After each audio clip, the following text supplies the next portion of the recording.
Andrew Griffiths. Ronsley Vaz. This is a bit different. This is the other way around. How do you feel? I know, it's kind of nice. And I must say, I particularly like these little chairs. I feel like I mentioned before, just before we started filming, it feels like you're in a birth canal. There's some symbolic birthing thing kind of going on. I love that you wanted to get that on film and on recording. Oh, I had to have that on there. Yeah. There's so many things that I have to say that are wrong. You see, you bring that out of me, Rons. You're welcome. I want to be politically incorrect in so many ways, but I promise to be on my best behaviour. That's not possible. It's not possible. That's not possible. No, it's a lie. You've been writing and been an author for decades. I have. And it feels like it too. A lot has changed. Well, now we're using pen and paper. That's one of the big changes. Instead of engraving on stone, carving on stone. So yeah, there's been a lot of changes in that time. But there has been. Hey, it's interesting. I guess I have been writing for 20 years books, and in the last 10 years or so, I've probably written. Well, I have hundreds of thousands, millions of words, to be really honest, over that period of time. Yeah. And it's interesting in the book world, it changes. Yeah. All the things coming along, and Yeah. that we're going to be the death of this, or the end of reading, or the end of, ebooks come along. Just a lot of change in that period of time. That's right. And when you first started writing books, ebooks was not even a thing. They weren't. The internet wasn't even a thing. The intranets. Yeah. You know what I mean? It was interesting, and it seemed like a logical thing, didn't it? That ebooks would come along and the world would be changed forever by having ebooks. Yes, but somehow the value of ebooks isn't and has not been as much as a book, And Absolutely. Yeah, it's still very, very valuable to have a book. The physical book is still the primary, I believe. I mean, you're an author, you understand, you've seen that as well. The power of handing someone a book, I think, will be with us forever. Books have been around for many, many years. Yep. And it's interesting, though, that when ebooks did first appear, you looked at them and I thought without a doubt, logic says this is a better way. Yeah. It's digital, you don't have to carry them and all the rest of it. But humanity is wonderful and people are wonderful. Yeah. And we turn around and go, it's convenient, it's easy, you carry 10,000 books in your phone, read it whenever you want to, but it's not quite the same as the experience of sitting there and actually having a hard book, physical book, and flicking through the pages. Yep. And there are other alternatives now as well to that, but it showed that we want the experience of reading a book in some shape or form. It's not just about the convenience of reading the book. Sure. And I think that's kind of been very interesting, certainly in the publishing world, Yes. where everyone thought, well, I mean, I had this conversation with my publishers maybe 10 years ago, Right. where they believed then that within 2 to 3 years there would be no physical books. Yeah, wow. That's their belief was. We're gearing up to be only ebooks. Yeah, wow. And how false that has ended up becoming. Yes.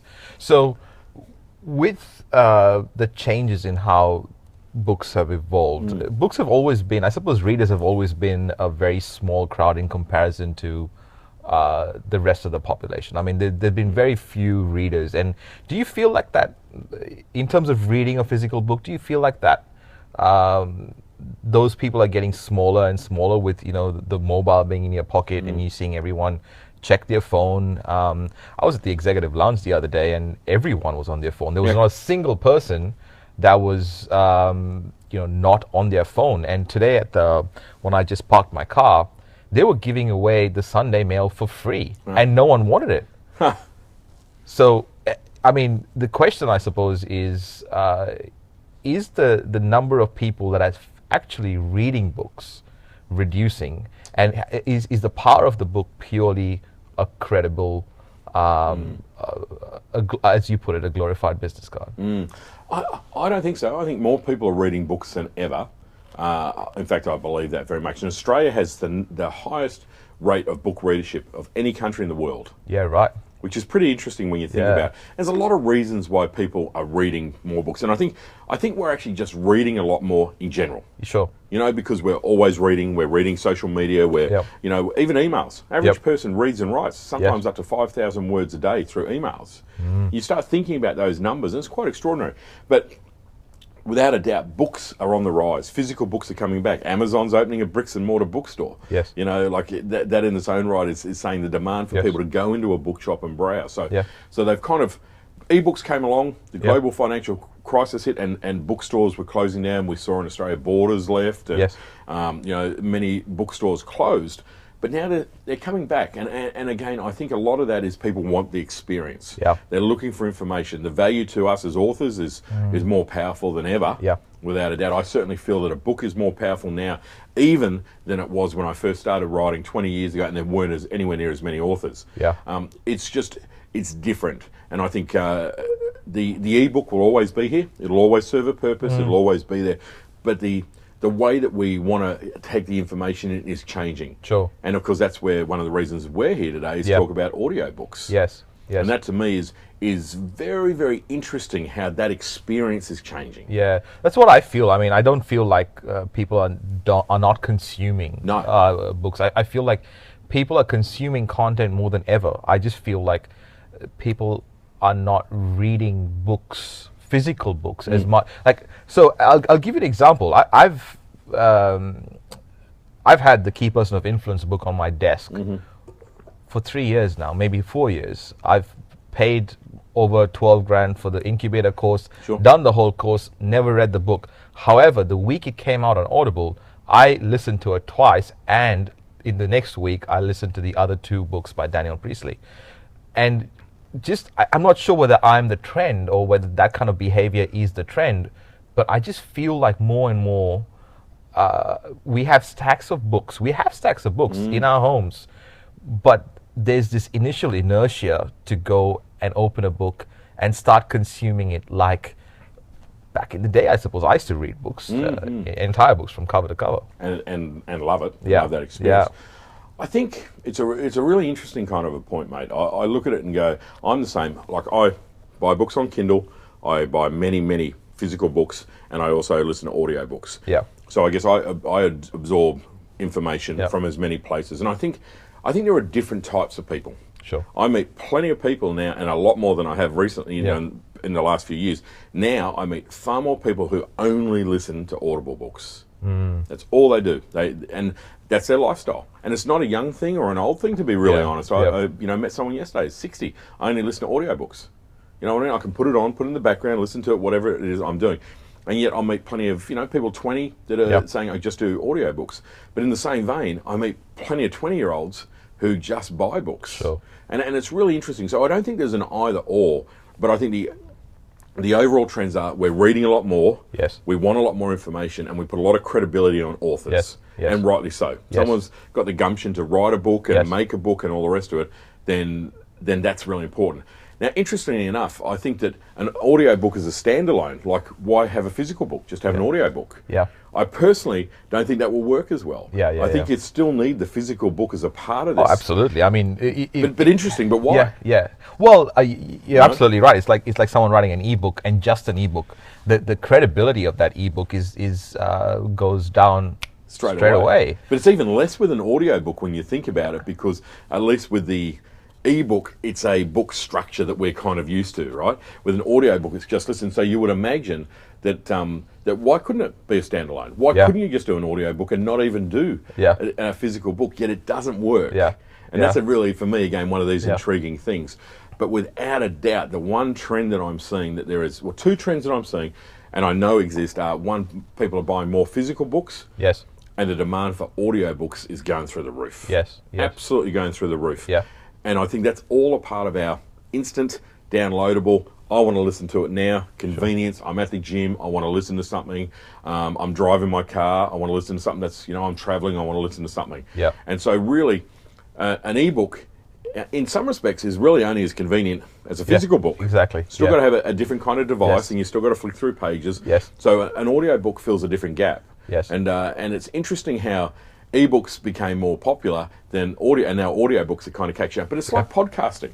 Yeah. You and I, obviously, you're the podcasting king, but podcasting has been around for many years. Not much really happened back in the day. Yes. And now all of a sudden, podcasting is one of the hottest forms of communication around. Yes. When you look at it, you go, well, why? And I think to me, it all coincides a bit with this instantaneous, I want to listen to it now element. And really, that's what a book is. A book is on demand. Yeah. You open it and you read it now. Yeah.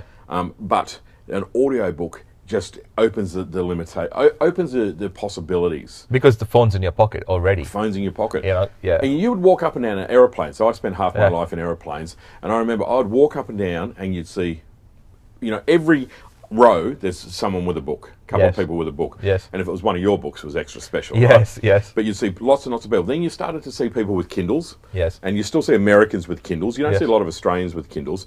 But now I see a lot more people with devices that are, either generally listening, and you can see Yeah. that they're listening to audiobooks. Yes. Some doing the ebook side of things, but more and more that sitting next to people. You'll notice that they're listening to a book. And I see it as one of the biggest trends. And I think certainly as an author, for me, we have to be constantly evolving. And I see the role of audiobooks is extraordinary in the future, I think, from a credibility point of view. But just like ebooks, there are really crappy ebooks, Yep. and then there are really good ebooks. Yeah. And we're much more discerning about that now. Just like, physical books. We know what we want, and we're discerning. If you do a bad book and publish it badly, it ain't going to work. So there's audiobooks and there's audiobooks. Yes. There's Absolutely. an audiobook produced on the end of an iPhone that's just an MP3 file, and then there's an audible, Yeah. kind of style, which is professionally done, Yeah. professionally edited, well read, ideally by the author, I think, is my kind of thing. But not always. Sometimes it works better to have someone else to read it because of, someone might not have a good voice and it'd be a little bit grating on the reader. But it's a fascinating time. Yeah. So if we focus, we're talking about consumption right now in the general public and how people consume books. When you look at from an author's point of view, would someone having different forms of their book make it more consumable if that's what they're really after? I think it's essential. Yeah. I think you just have to have different forms. So in my world, I've had all the ebooks, I've had all the physical books, I have not had audiobooks until now. And I've got to say, the reason I'm making audiobooks is because I get asked every day, Yes. can I get your book on Audible? Yes. And you go, it's like you're running a restaurant, someone's asking you for Yeah. something day in, day out, and you don't give it to them. Well, Yeah. you're probably not listening to your customers. Yes. So I think that any author would be a little bit crazy not to have audiobook versions. Yeah. And when you think about an author going through the journey of creating an audiobook, first of all, what were your assumptions like before you've been Before doing recording? it. Yeah, before you've been recording for a day and a half now. Like, what were your assumptions prior to coming in? Did you have any barriers to getting on board? Sure. What did you feel? I knew a little bit about audiobooks, Yeah. through a couple of companies that publish audiobooks. So just like a book publisher, they publish the author to turn the book into an audiobook, and then they share royalties and Sure. stuff like that. So I had a little bit of a knowledge with that through a few friends of mine that did it. I never went down that path, so I didn't really think a great deal more about it. But because I've become a much bigger consumer of audiobooks as well, it's kind of changed my kind of perspective on it. So I guess I didn't perhaps understand the complexity. It's a big process to develop an audiobook. It's not just get your iPhone and record it and then email it off. That's like a really crappy ebook. Yes. You know what I mean? The Microsoft Word document that's turned into a PDF, and now I've got an ebook. Yes. It's not like that. Do you think that's why the value of the ebook, sort of the credibility of an ebook went away? Totally. Yeah. Well, and really, there's no screening process. Yes. The biggest platform for ebooks is Kindle. Yeah. And the only thing they really screen for is if there's pictures of people doing naughty things, or if there's a lot of swearing or violence, and all that kind of stuff. The rest, there's no quality control on Kindle. Right. So that means there is out of 5 million ebooks, there's many, many terrible ones. Yes. And I've often thought that's a flaw in the process. I thought Yes. Kindle could have taken more responsibility. And we've all bought an ebook that's $25, download it, it's an 8-page PDF. Yes. You go, really? Yes. Like, really? Yes. But I think that with the audiobook, it's a complex process to get it right. And like printing a book, if you self-publish, the only way it's going to work is if you get a proper editor, if you get professional cover design, professional layout. The book has to look unbelievably professional. It could sit on any bookshelf in the world. Yes. If you can't do that, then you haven't done a good job. Yes. I think it's the same with an audible book as well, that it has to be top quality production. Yes. And I think that I didn't really realise that because I hadn't really dived into it. I didn't really understand that. I didn't understand that it gives you, the author, the ability to connect in a very intimate way with your reader. I mean, a great book feels like the author is sitting there, Yes. talking to you. Yes. That's the ultimate compliment as an author. It feels like when I read your book, I hear your voice in my Yes. head, and it feels like you're sitting there. But if they don't know you, there's really, they don't know your voice. There's no real connection, right? Yes. But now all of a sudden you've got the audio book, and that changes everything because you really do have the ability to connect in the most wonderful way. Yeah. I think that's the second thing I note. The third thing I think about with audiobooks that I'd never really considered before is the enormity of the marketing opportunity as an author. You got 36 chapters and the other kind of previews to chapters that you can do. In a physical book, you have none of that. Yes. Maybe a chapter extract here and there, but it's a lot harder. Am I going to read 36 chapter extracts? Probably, unlikely. I'll read a little bit, and I know there's sites that do that kind of stuff, but it's more complicated. Whereas an Audible book, the Me Myth, 36 chapters and the various parts, there's a lot of marketing tools that you can pull out of that. And that's certainly something that we've spoken a lot about, and go, okay, well, I can make this sound bites. There's so many little opportunities. So I think from marketing my books and marketing myself as an author, that there's a lot of great flexibility in that. I think another thing that I've found quite interesting in the process of creating an audiobook has been the reconnection to the book myself. Like I wrote the Me Myth a few years back, so it's about 7 or 8 years old now, since it was published by one of the biggest publishers in the world. Yeah. And yet you forget about it. You read the book and you kind of go, wow, this is really good advice, and you kind of have that little moment where you are proud of yourself. Yes. And it's kind of reinvigorated me as I've been doing this. I've been looking at the book in a different light. Sure. Go, right, I can add this, I can do this, and I'm re-motivated and re-energized about the actual title and what it means to me for starters, but also what I can do with it.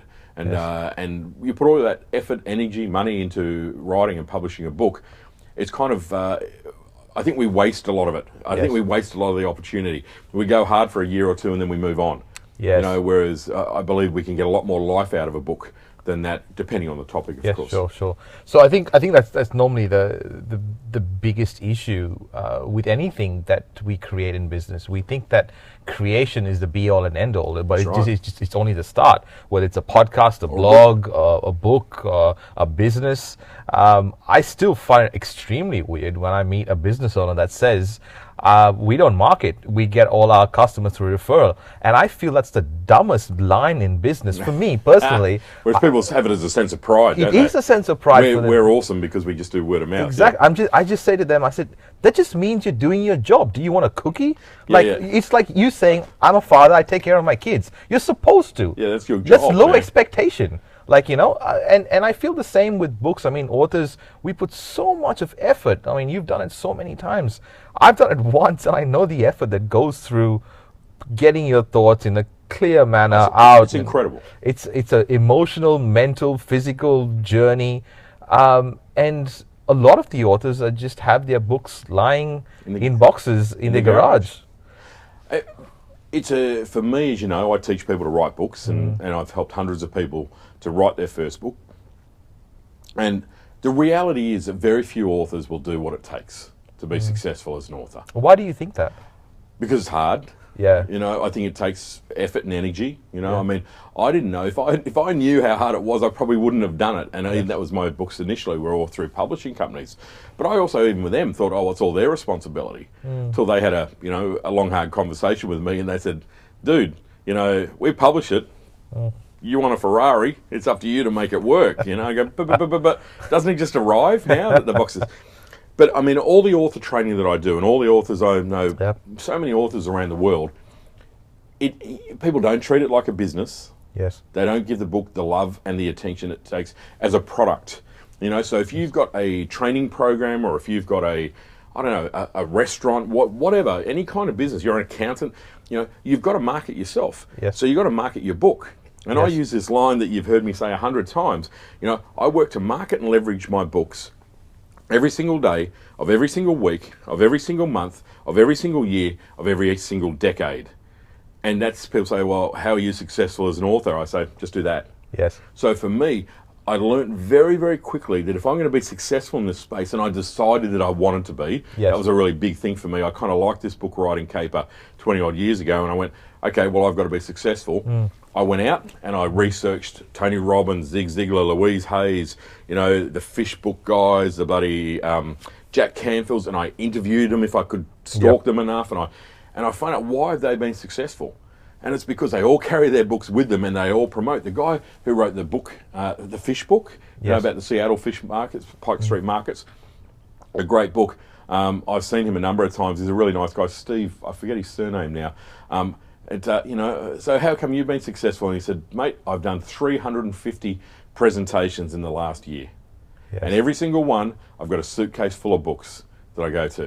He said, so sold 1 million books. The reason I've sold 1 million books is because I work my ass off. Yeah. And I don't think many authors are prepared to do that because they don't necessarily see the relation between the payoff. Right. So I look at it, the money I've made out of my books is nothing compared to the money that I've made in my businesses through the opportunities that the books have created. Sure. But there is no doubt that I wouldn't have had those opportunities without the book. Sure.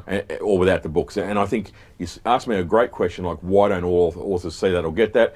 It's all of that stuff rolled into one. It's daunting, it's big, it's a big commitment. They maybe don't believe in their work enough. Do you feel that they don't think that they're authors yet? They just feel that they're accountants or they're lawyers or they're... It took me 4 books before I'd call myself an author. Yeah.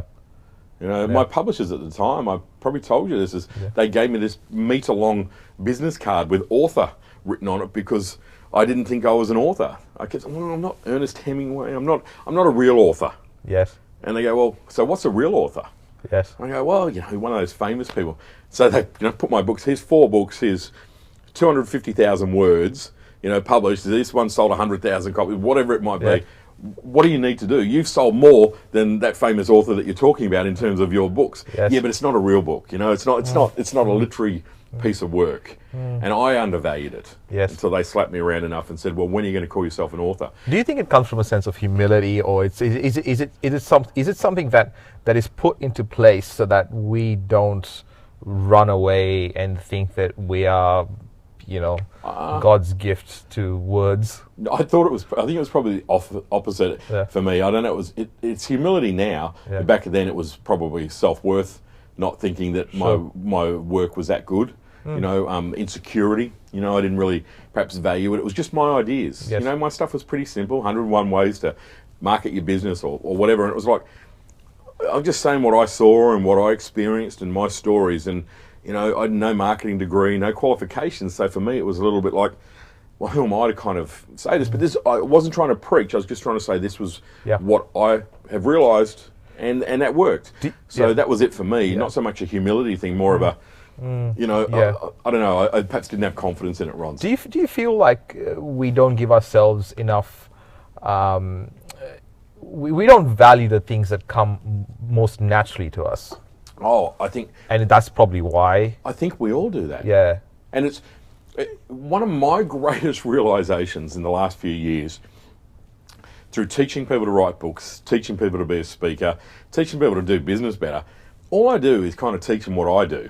And I'm not teaching them out of saying, well, I'm a genius. All I go is, look, I figured out some stuff and this works for me, it might work for you. Yeah. And of course, people respond amazingly and go, this is fabulous. And I go, really?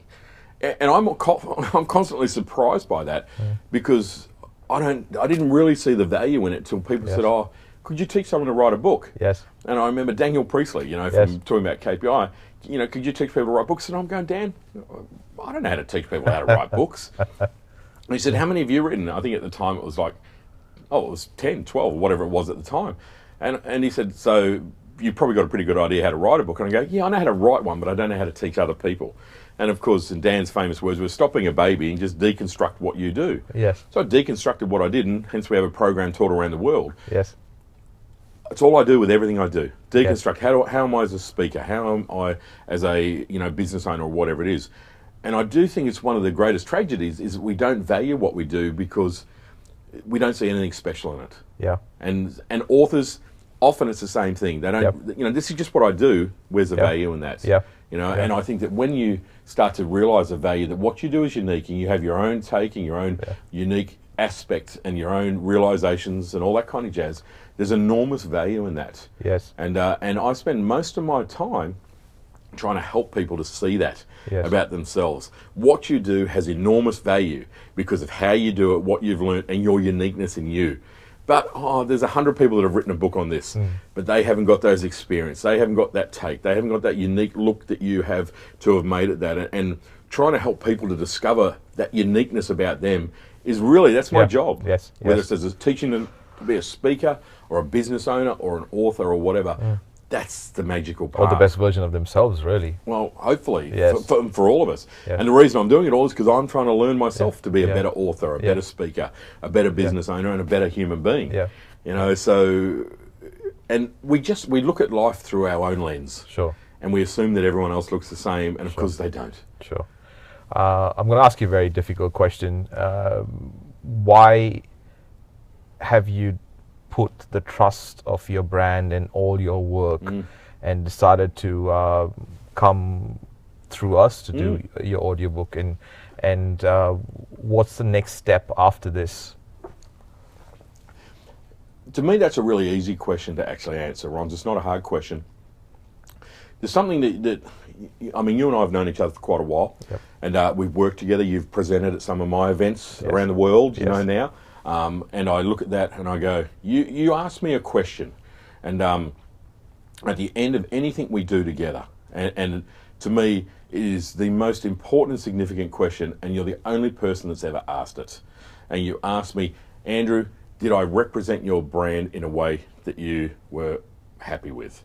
A little bit, probably a bit more wordy around that, but you know, and you said to me, you know, making sure that I represent your brand professionally and at your expectations meant more to you than anything. Now, you know, no one's ever said that to me, and it's a really powerful thing, because my brand is my most important asset. It's the most important thing in my life.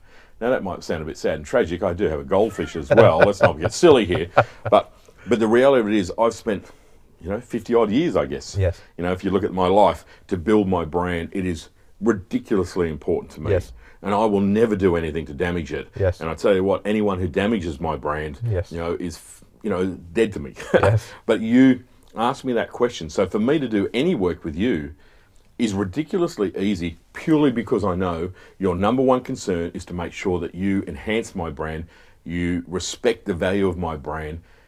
How can that not work? Sure. And as I say, no one has ever asked me that question before. And that was a very, very, you know, that says a lot about you, and that says it's not all about you. It's about me. You know what I mean? And that was an interesting thought.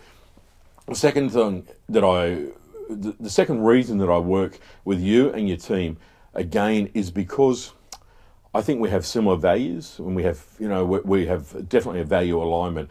And as I get older, that's more and more important to me. I want to work with people with integrity. I want to work with people who are honest.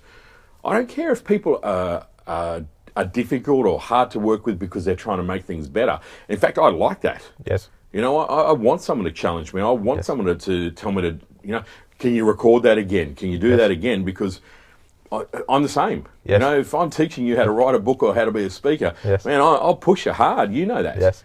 You know, so again, it's for me, doing business with anyone is all about alignment. Yes. Alignment of values, alignment of respect, alignment of integrity, you know, all of that kind of stuff.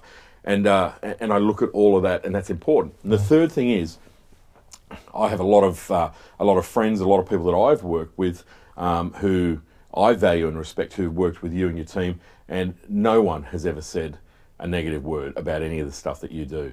And that, to me, not that actually kind of matters in many ways because of my own experiences with you, but the fact that people say the same thing. You know, you guys are professionals, you're innovative, you push hard, you know, you're unrelenting where you need to be unrelenting. Yes. And that's what we want. Yes. That's what we want. So, Yes. you know, even recording this audiobook over the last couple of days, with Ryan, you know, here in us in the planning stages, has been incredibly professional.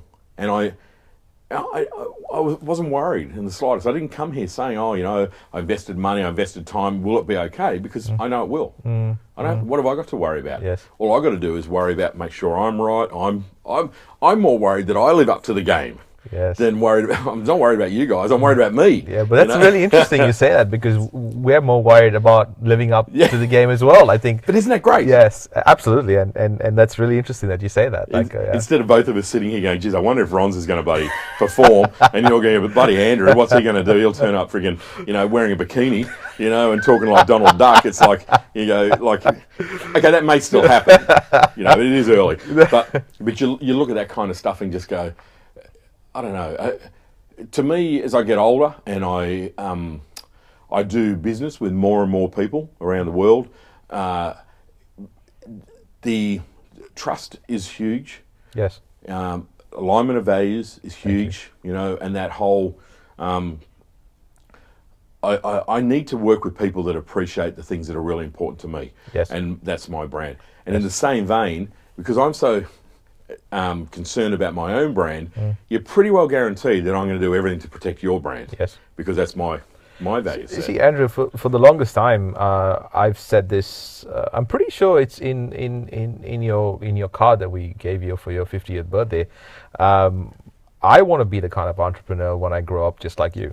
I've said this over and over again. Careful what you wish for, my friend. Ignorance is bliss, I suppose. No, I'm joking. I think that me putting myself in your shoes and your brand and really worrying about what you cared about is because I've had good example around me, and you're probably on top of that list. You are on top of that list, and we chat more often than I think a lot of people. Oh, absolutely. Yeah, and it is by far one of the things that we speak about a lot is the example that we set for each other. Absolutely. And I think the accountability we set for each other.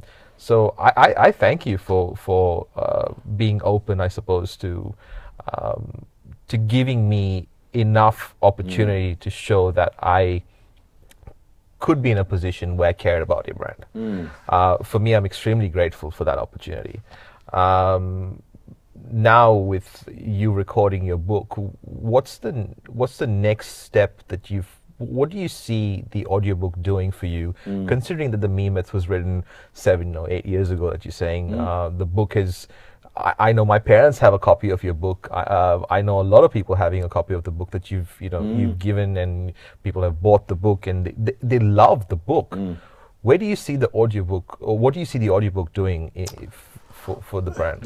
I think the audiobook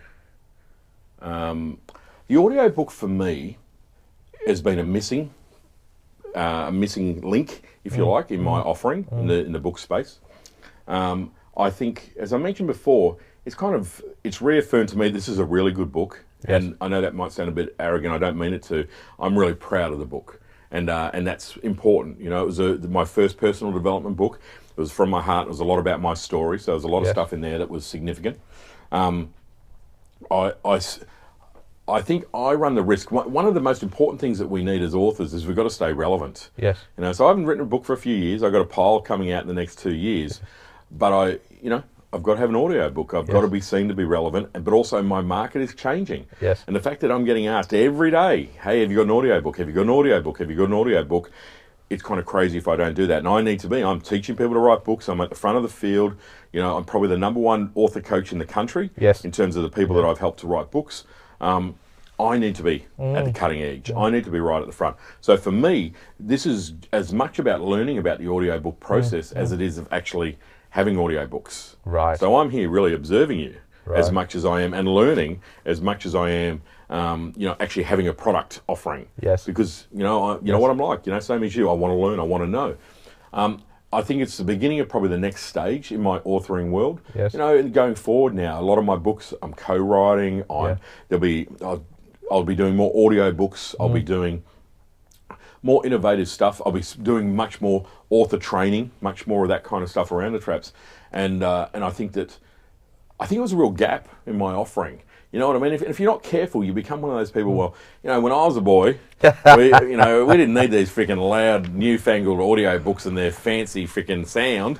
You know what I mean? Like, I'm going back to the physical book and that's it. Yeah. And it's easy to become one of those guys. Yes. It all happened with ebooks. Yes. You know, and I've been accused of that even with ebooks, saying, "Oh, you're a bit of a ebook phobe. They're going to rule the world." And I go, Yes. "Well, no, I've got 20 ebooks. You know, I get it. All my books have been turned into ebooks, and plenty of others. Yes. I'm not an ebook phobe, and I'm certainly not an audiobook phobe in the slightest. The exact opposite. But I think the world is evolving. The book world is evolving, and I need to be. If I'm going to be teaching it and be the person who's, the number one kind of coach in that space, I got to learn more. And so there's a lot of reasons and a lot of outcomes, to be honest, Ron. One, staying relevant. 2 is meeting what my readers want and meeting their needs. 3 is to increase my knowledge and skill set and understand what it means. And 4 is probably to also start getting that bigger and better idea about what could be. Sure. At the moment we're doing audiobooks in a fairly traditional format. This is a book. Yes. You know what I mean? I'm pretty certain that you and I and your team will come up with a new way and a new system, and we'll be going to America and seeing Audible and saying, guys, why don't we do this? Yes. You know what I mean? And that's very exciting to me. Yes. That's very exciting. Or to be able to start to say, well, let's look at some different formats. I'm working on doing some really innovative kind of stuff with groups of authors, some incredible kind of profile training programs, which one of those is going to be writing a book collaboratively, doing that kind of stuff. Well, how do we then utilize audiobooks, and how do we do that? So the world is changing. We've got to change with it, and I want to change in the most positive of ways, and that's one of the reasons why I'm here. I love it. I can't wait to see the journey, especially with books.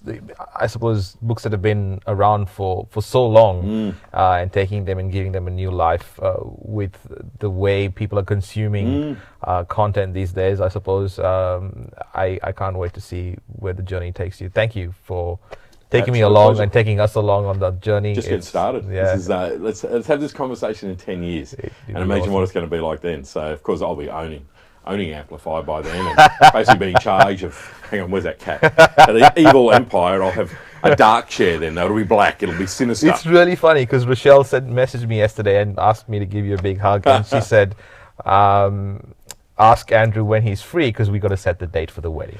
Oh, I love that. And, I love it. And she's like, we can't figure out the date until we figure out when Andrew's free.